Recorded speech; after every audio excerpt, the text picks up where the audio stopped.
Hi guys, update. Kakatapos ko lang pong umattend sa isang webinar orientation ng SEC Certification Examination or the Capital Markets Professional.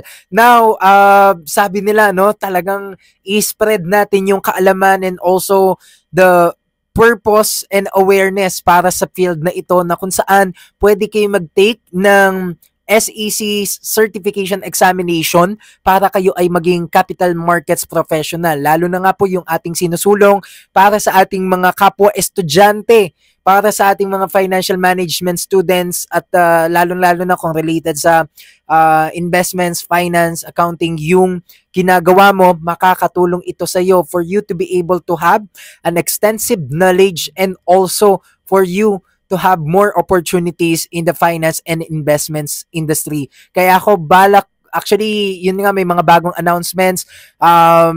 Pwede, may mga libro na, napakagandang, actually, napaka-updated na, in-update nila in-arrange nila yung mga modules na gagamitin dun sa mga sessions and also sa exam. So, meron din silang mga libro na. Meron din silang webinar na actually ay paid. Pwede nyo rin pong yun, but optional lang for the phase 1. So kaya ako, magte-take ako ng exam, no?